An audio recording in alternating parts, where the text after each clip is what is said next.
yerine getirirken esirleri sağ salim, bitkin ve son derece halsiz bir şey, kadınlara, çocuklara işkence, kötü muamele davet etmek için karşınızdayız.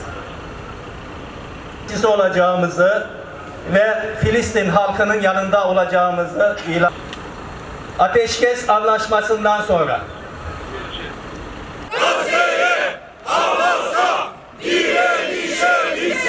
Filistin halkı yalnız değildir. Filistin halkı yalnız değildir. Nehirden denize özgür Filistin.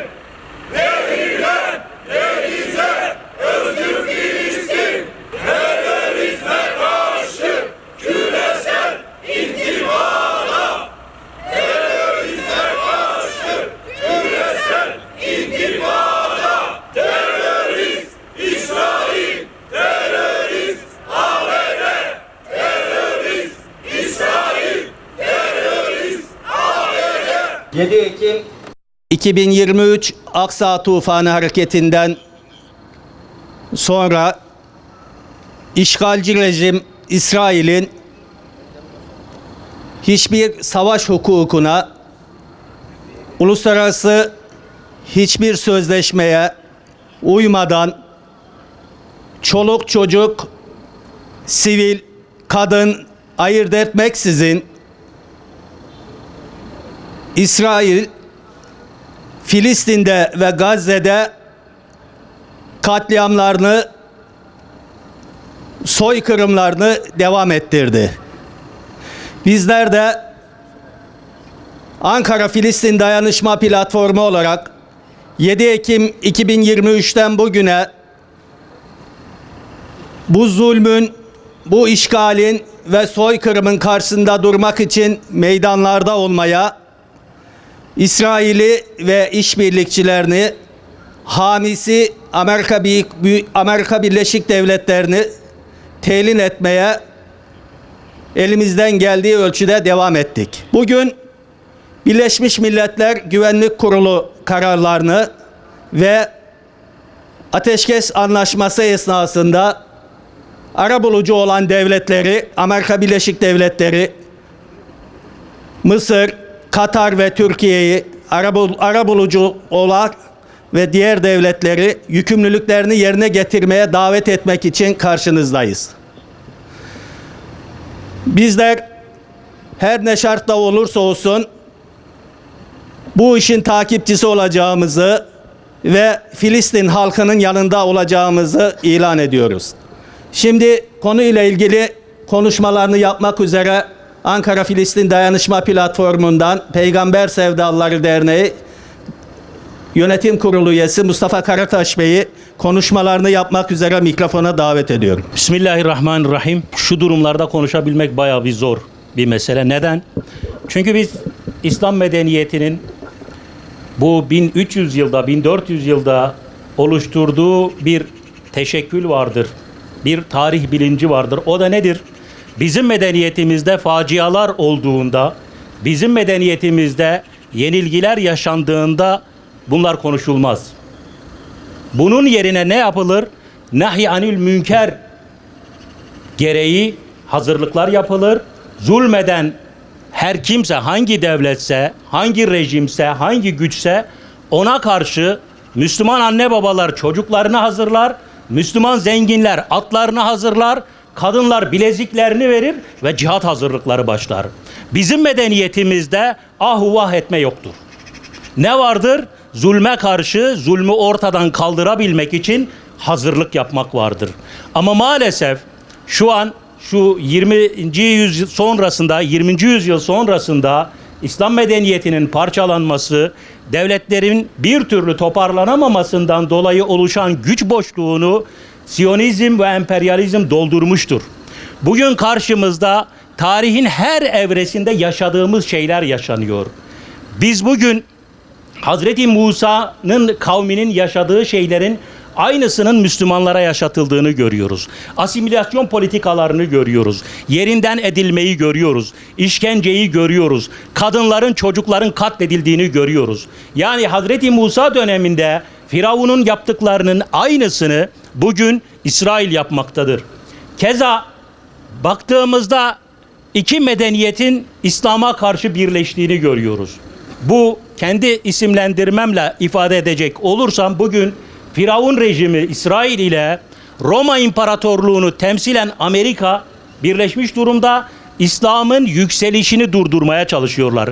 Biz bugün zahiren Gazze'nin vurulduğunu zannediyoruz. Gördüğümüz bu, manzara bu. Ama vahyin diriltici atmosferinin yeryüzünde hakim olma çabasını durdurmadır bu. Sovyetler Birliği yıkıldığında NATO'nun hedef haline getirdiği bize yeni bir düşman lazım, yeni bir konsept lazım demişlerdi. Ve o günlerde ta 1990'da yeni düşmanın İslam olacağının altını çizmişlerdi. Bugün var olan savaş İsrail ile Gazze halkı ya da Filistin halkının savaşı değildir. Bu bir ön cephedir. Şu an bizim yaşadığımız savaş Siyonist, emperyalist rejimle, blokla İslam dünyasının kapışması halidir. Bugün biz demiyor muyuz? Bugün Gazze düşerse Lübnan düşer diyoruz değil mi? Lübnan düşerse Şam düşer diyoruz. Şam düşerse Ankara'ya sıra gelir diyoruz. Hem bunları söylüyoruz hem de meselenin Gazze ile Filistin ya Gazze ile İsrail arasında bir mesele olduğunu zannediyoruz. Hayır. Bu mesele biz şu an fotoğrafın küçük noktasındayız. Fotoğrafın küçük noktası Gazze'dir. Büyük resim bütün İslam ümmetidir ve bu Firavun Roma ittifakı bizi perişan etmek için bütün gücünü sahaya sürmüş durumda. Bakın Firavun rejiminin özelliği kaba güç değildi, propagandaydı. Hem İsrailoğullarını esir etmişti hem de Firavun Hazreti Musa ile ilgili propagandada bulunurken halkına diyordu ki bu adam ülkemizi bölmeye çalışıyor. Bakın hem adamları köleleştirmiş, Hazreti Musa halkımı bana ver, gitmek istiyorum diyor. Ama propaganda neydi? Musa topraklarımızı bölmek istiyor. Hazreti Musa'ya sihirbaz diyorlardı. Musa aleyhisselam Firavun'un propagandalarına karşı direndi. Kızıldeniz'i aştı. Düşünün Hazreti Musa'nın karşısına bu kez de Roma ordusu çıksaydı. İşte bugün Gazze onu yaşıyor. Bir tarafta propagandayla mücadele ederken öbür tarafta Roma yani Amerikan ordusuyla, İngiliz ordusuyla, Alman medyasıyla uğraşıyor. Bugün Haman'ın yaptığı propagandanın aynısını biz Instagram'da görüyoruz. Bugün biz Facebook'ta görüyoruz. Bugün Twitter'da, en son TikTok vardı onu da aldılar. Haman'ın propaganda yöntemlerinin aynısını alıp bugün emperyalist, siyonist blok İslam ümmetine karşı kullanıyor ve hala uyanamıyoruz. Hala biz meselenin diyor ki bu Arapların meselesidir. Bu Türklerin meselesi, bu şunun meselesi. Hayır, bu insanlık meselesidir ve İslam'a karşı açılmış ta 1990'da ilan edilmiş. Dikkat edin, Irak'ın işgali ne zamandır? Afganistan'ın işgali ne zamandır? Bugün İslam beldeleri neden viran olmuştur? Neden bu kadar ağır saldırılara maruz kalmaktayız? Libya'yı niye parçaladılar? Paramparça ettiler değil mi? Karşımızda çok net bir düşman var. Biz düşmanı tanımlamak istemiyoruz. Çünkü korkuyoruz. Çünkü karşımızda çok büyük bir güç var diyoruz. Bir Roma, Firavun rejimi işbirliğini düşünün. Peki buna karşı biz çaresiz miyiz? Allah-u Teala Müslümanları her daim birlik olmaya davet ediyor. Bu imanın karşısına üstadın dediği gibi hakiki imanı elde eden dünyaya meydan okur. Bu imanın karşısına insanoğlunun oluşturduğu hiçbir güç o imanı yerinden edemez. Bunun ispatı da yine Gazze'de yaşanıyor. Bakın 2 yıldır esirlerini alabilmek için, ölmüş kemikleri alabilmek için, cesetleri alabilmek için operasyon üstüne operasyon yaptılar. Dünyanın en gelişmiş istihbarat örgütü denilen Mossad ve CIA bir türlü cesetlerini alamadı değil mi? Esirlerini alamadılar. Çünkü orada iman etmiş bir topluluk vardı. Gerçek iman elde edilince dünyanın bütün süper gücü dahi olsanız siz o esirlerinizi alabilmek için ya da yıllar önce ölmüş olan askerlerinizin cesetlerini alabilmek için masaya oturmak zorunda kalırsınız. Bugün Siyonist emperyalist blok bundan dolayı bir ateşkes ilan etmiştir. Bu ateşkese de uymamıştır. Çünkü Siyonistlerin kadim özelliğidir. Onlar verdikleri sözü bozarlar. Bugün kitaba baktığımızda zaten yaşadığımız her şeyi kitap bize söylüyor. Onlar ahitlerine bağlı kalmazlar. Şu ana kadar ateşkes sürecinde 350'den fazla Filistinli katledildi. 10 Ekim'den bu yana 1000'e yakın yaralı var. Lübnan'ı defalarca bombaladılar. Bugün Refah'a saldırıyorlar.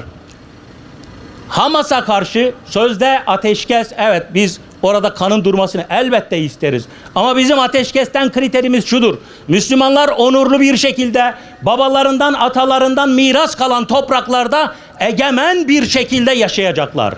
Orayı İsrail adına insansızlaştırma politikaları asla kabul edilemez. Oraya eğer bir askeri güç gidecekse, garantör ülkelerden askeri güçlerin gitmesi hedefleniyor. Gidecekse Müslümanların kırmızı çizgisi budur. Kudüs, Gazze, Filistin, İslam topraklarıdır. Siyonizme peşkeş çekilmesine hiç kimse yapamaz, aracı olamaz. Burada gidecek gücün ateşkesten maksat eğer ateşi susturmaksa saldırgan tarafı durdurması gerekir. Ateşkes ilan ediyorsunuz. Öldürülen insanın bir de kollarını bağlamaya çalışırsanız bu katmerli zulümdür.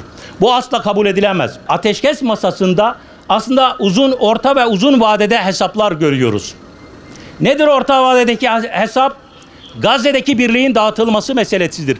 Aynı döneme denk gelecek şekilde biz Gazze'de çete faaliyetlerini görüyoruz. Netanyahu'nun desteklediği Filistinli gibi görünen goyimler, köleler, aşağılık insanlar çeteleşmiş durumda ve Filistin halkına zulmetmeye başladılar. Bununla yapılmak istenen şudur. Filistin halkı kendini yönetebilme kabiliyetine sahip değildir. Bunu oluşturmaya çalışıyorlar. Önümüzdeki günlerde biz bunu net bir şekilde göreceğiz. İsrail, Filistinlilerin bütünlüğünü parçalayabilmek için devşirdiği adamlarla çete faaliyetlerine girişmiştir ve bu çeteler hem Refah'ta, Han Yunus'ta, Gazze'de Filistinlilerin birliğini hedef almaktadır. Bunlar vatan hainidir. Bunlar imansızdır. Bunlar satılık köpeklerdir. Bugün Filistin halkının içeriden parçalanması projesine hizmet eden aşağılık mahluklardır ve bunların Filistin halkını temsil etme kabiliyeti yoktur, yeteneği yoktur. Yapılan şey şu: bir istikrar oluşturulacak. Bu istikrarın oluşabilmesi için Filistin'in, çünkü orada bir de ballı cümle yazmışlar, Filistin devletinin kuruluş aşaması. Ama o aşamanın meydana gelmemesi için oluşturdukları çetelerle Filistin'de birliği parçalayacaklar. Terörize olayları arttıracaklar. Sonrasında siz devlet olamıyorsunuz çünkü siz bir arada yaşayamıyorsunuz diyecekler. Bundan dolayı öncelikli olarak bir ateşkes ilan edilmişse orada Filistin halkına karşı cinayet işleyen Siyonistler durdurulmalıdır. O çeteler durdurulmalıdır. Filistin halkının iradesidir Hamas. Hamas Orta Doğu'da, İslam dünyasında birkaç ülkede seçimler yapılmaktadır. Bunlardan biri de Filistin'di ve Filistin'deki seçimleri kazanan bir harekettir. Demokrasi diyor muydunuz? Diyordunuz. Bakın Batı şu savaşla beraber, şu vahşet ve katliamla beraber bütün değerlerini kaybetti. Demokrasi diyorsunuz. Seçimle gelen Hamas'ı devirebilmek için Arap krallıklarından yardım istiyorsunuz. Onların işbirliği ile süreci sona erdirmeye çalışıyorsunuz. İnsan hakları kavramlarıyla siz artık İslam dünyasını hedef alamazsınız. Gazze'yi insansızlaştırdılar. Bize artık siz çocuk hakları üzerinden vaaz-ı nasihatte bulunamazsınız. Batılıların bütün değerleri çökmüştür. Bütün kuralları çökmüştür ve yeni bir medeniyet çatışması denilen, yıllar önce denilen o medeniyet çatışmasının başındayız. Batıya alternatif, bu ikiyüzlü, bu ahlaksız medeniyete karşı İslam medeniyetinin yükselişi, ayağa kalkışı, kendi kanunlarıyla, kendi kurallarıyla, kendi yaşam biçimiyle ortaya çıkışını engelleyebilmek için bugün soykırım politikası uygulamaktalar.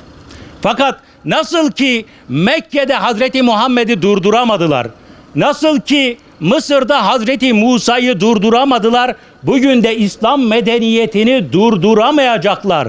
100 yıl önce Çanakkale'de nasıl ki Anadolu'nun istilası engellendi, bundan 700-800 yıl önce Moğolların istilası, Haçlıların istilası nasıl ki de engellendi, Müslümanların en zayıf olduğu dönemlerdir bunlar. Paramparça bugünkü gibi. Moğol istilası ile bugün yaşadığımız arasında hiçbir fark yoktur. İslam mirlikleri, İslam beylikleri paramparçaydı. Herkes kendi çıkarları, mirinin, beyinin çıkarlarının derdindeydi. Bugün de durumumuz budur. Ama ne oldu? İslam medeniyetinin muazzam gücü buradadır. Bir lider çıkar, kitleleri birleştirir ve istilayı sona erdirir. Toparlayacak olursak bu istila, evet, bugün en zor, karanlığın en kesif noktasındayız. Fakat vallahi bu istila öyle bir sona erdirilecek ki yeryüzünün bugün İsrail'den Epstein davasıyla esir alınan batılı ülkelerin hepsinin kurtarılması belki Gazze'deki direnişle olacaktır. Belki İslam dünyasının ayağa kalkmasıyla olacaktır. Bugün batılılar, batılı ülkeler Siyonizm tarafından esir edilmiştir. Bir esir hükmündedir. Biz burada Filistin halkıyla dayanışmak için buraya geldik, toparlandık. Filistin halkının sözcüsü olmak bize Allah'ın yüklediği bir vazifedir. Çünkü Allah bizleri kardeşler kılmıştır. Biz kardeşlik şuuru ve bilinci gereği buradayız. Bundan sonra da bu kardeşliği sürdüreceğiz. Siyonizme zarar verebilecek her çeşit eylemlilikte bulunacağız. Boykotsa boykot, basın açıklamasıysa o, elimizden gelen bütün çabalarla biz kardeşlerimizi desteklemeye devam edeceğiz. Allah razı olsun. Teşekkür ediyorum. Esselamu Aleyküm. Bismillahirrahmanirrahim. Kıymetli hazirun, değerli basın mensupları. 7 Ekim'de başlayan Aksa tufanından bu yana Ankara-Filistin Dayanışma Platformu olarak zulme karşı mazlumun sesi olmaya devam ediyoruz. Bugün Gazze'deki soykırımın 784. günü. Çocuk, kadın, yaşlı, gazeteci, doktor, öğretmen demeden yaklaşık 77 bin insan bu süreçte katledildi. Sözde ateşkese rağmen İsrail saldırılarını ve vahşi katliamlarını sürdürüyor. 9 Ekim 2025'te ABD, Türkiye, Mısır ve Katar'ın imzaladığı barış zirvesi niyet beyanına rağmen 10 Ekim'den bu yana yüzlerce insan öldürüldü. Ateşkes Anlaşması'nın en önemli maddelerinden birisi olan insani yardım konusunda da İsrail Gazze'ye girecek tüm insani yardımları engellemektedir. Gazze halkı bugün bu soğukta, açlık içinde sağlık hizmetinden mahrum ve tamamen işgal ve abluka altında yaşamaya devam etmektedir. Bu tablo bir kez daha göstermiştir ki İsrail'in sözüne asla güvenilmez. Verdikleri söz sadece aldatmak ve zaman kazanmaktır.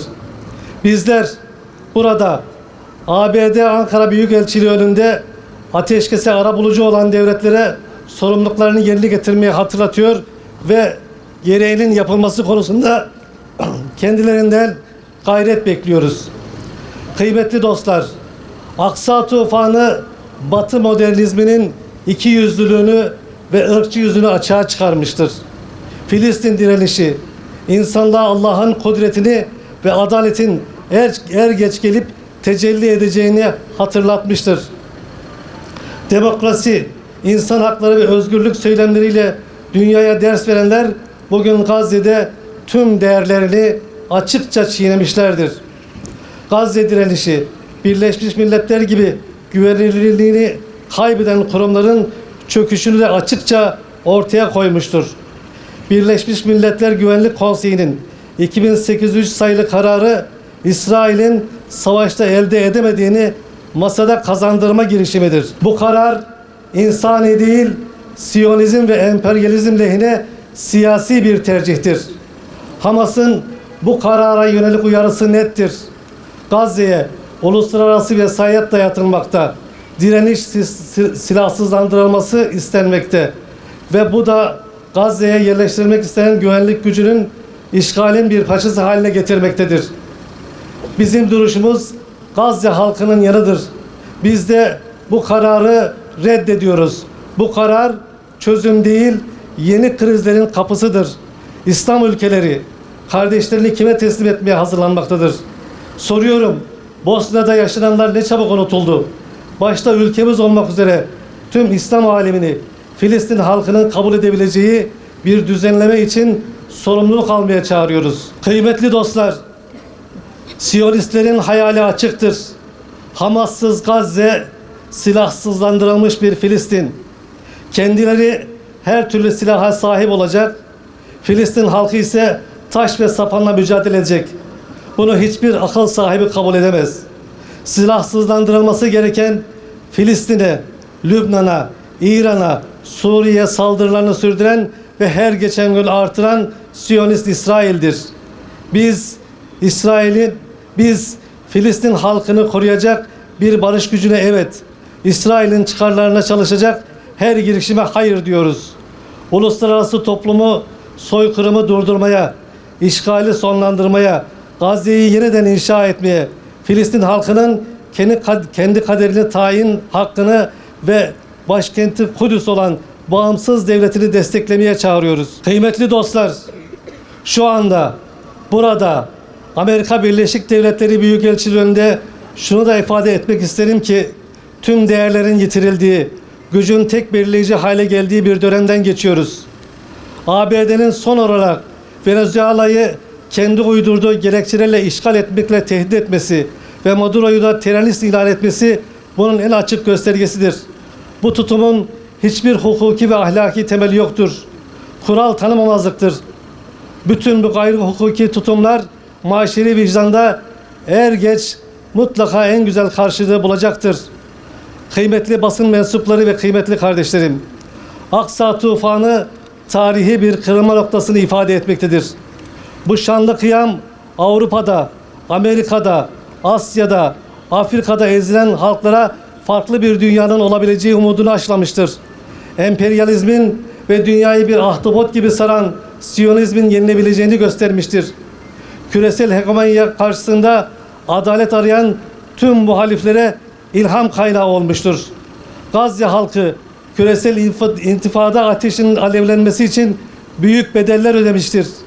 Hiç kimsenin dünyanın her yanında yükselen bu küresel intifadayı söndürmeye hakkı yoktur. Bilakis tüm Filistin dostlarına ve adalet sevdalarına düşen görev çatırdamakta olan küresel çete düzenine son darbeyi vurana kadar mücadeleyi sürdürmektir. Kıymetli dostlar, bu mücadeleyi sürdürmek için boykota tüm gücümüzle devam etmeliyiz.